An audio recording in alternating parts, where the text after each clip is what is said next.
Yeah, we're going to take this out. Good morning. How are you? Hold up. Got to get a dip. See, I was chewing gum, but when you're chewing gum on camera, it makes you look like a fucking cow. So,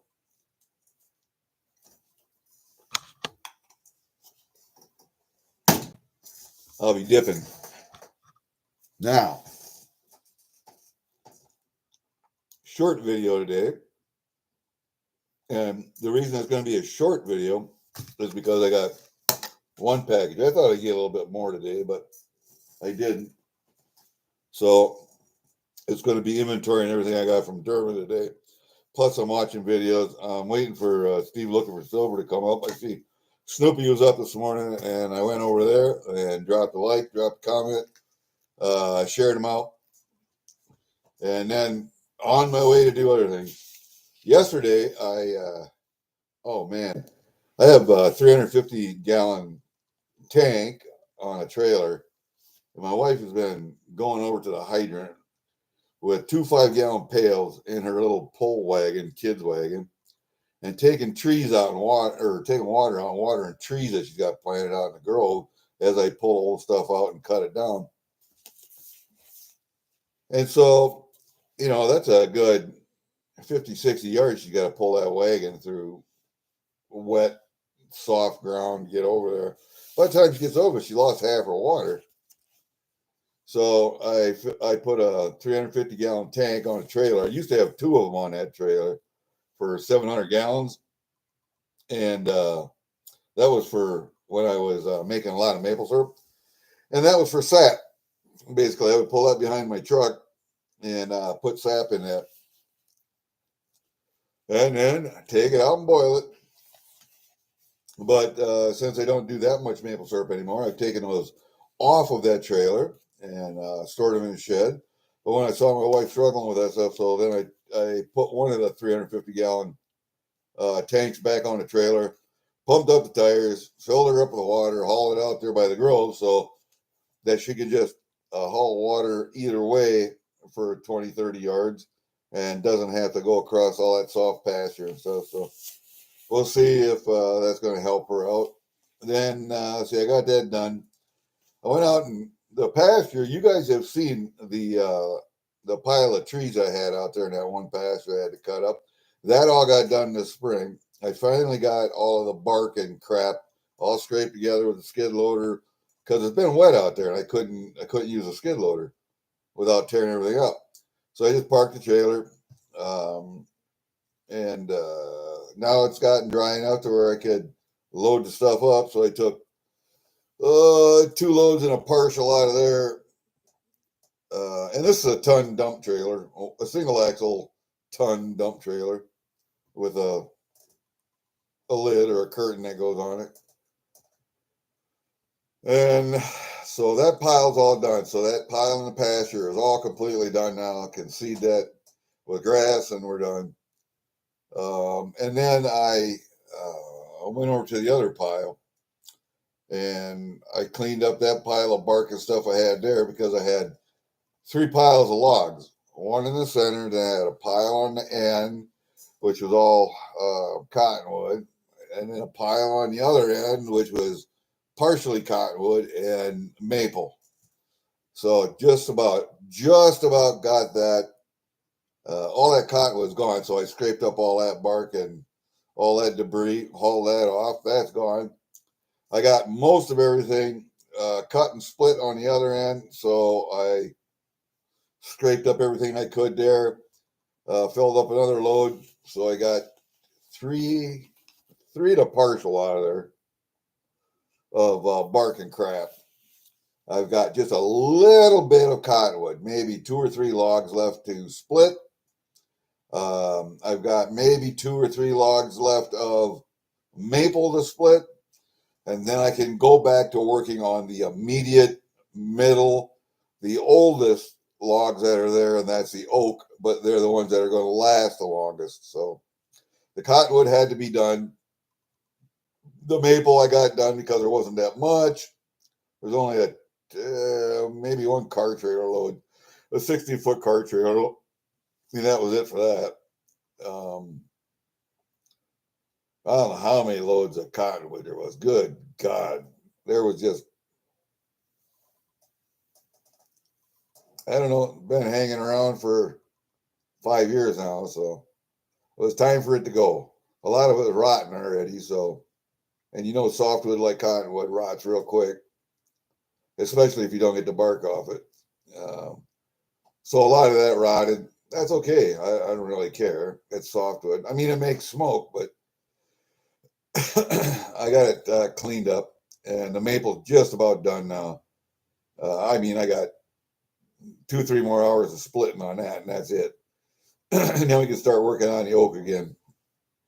And I already have taken some of the oak off. All the stuff that's overhanging the edges, I straightened everything up. And I got that split too, but got another year's worth, got another summer's worth of cutting and splitting, maybe two.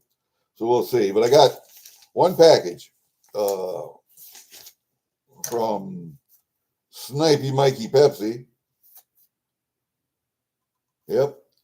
And we're going to see what he sent me. Because I don't remember buying anything, but there's at least one coin in there. I can feel that. I don't know what the hell it is.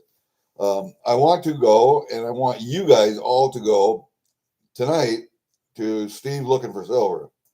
He's going to have a nice little announcement on there. I sent him something, and he wants to surprise people. So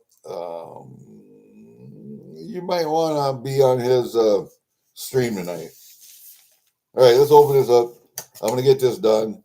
I don't know who's up, who's on, it's Friday, so everybody's going to probably be on. And I really don't want to take anybody's battle space, you know what I mean? Oh, the thumbnail for today is the one of my iterations of my table when I had it set up. I got my table still here in case anybody wants to have me up, but I don't have much for coins on it right now. I'd have to reset it up. But the table's still here. The background's still here. What the heck do we got in here? I don't know, man. I took the top off. You guys see in there? Man, there ain't a whole lot in there. Oh, what is that over in the corner? Something over there. Yeah, something's over there in the corner. Have to take that out of there. Oh, what do we got? Oh, the Kennedys. Yes, I remember buying these.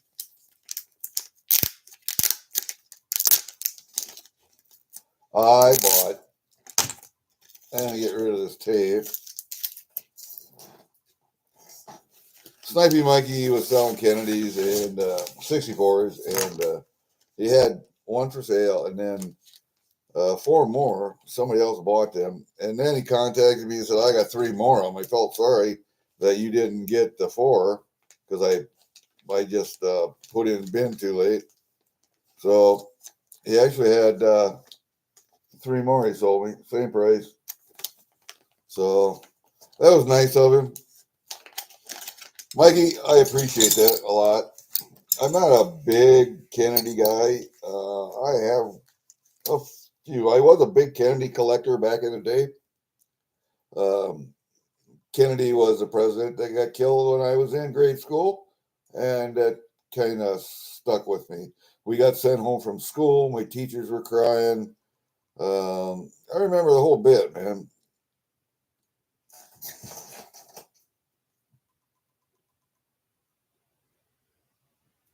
One nice 64. And he's got them in capsule too. Upside down.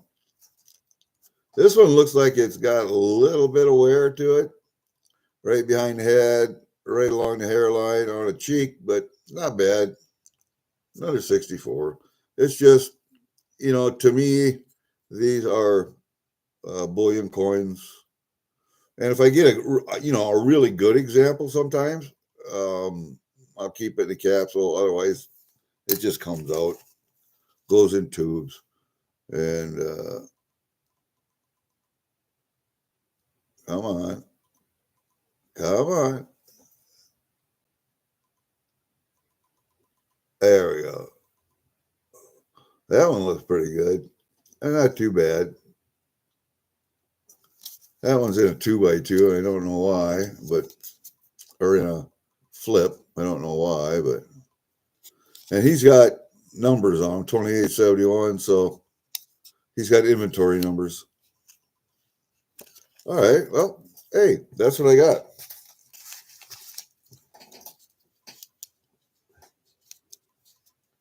3 not bad looking Kennedys. So there you go, man. That's what we got. All right, that's my video today. Oh, I was gonna say something else. There's a big news article on YouTube about Tren de Aragua inmates in a United States prison. I think it's in Virginia or wherever, staging a riot and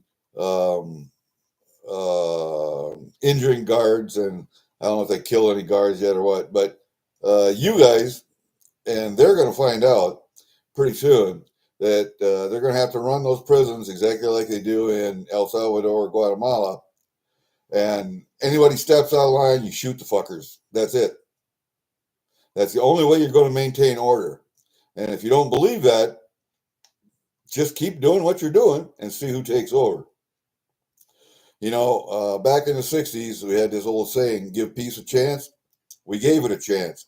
It didn't work. Now it's time to use force. See ya.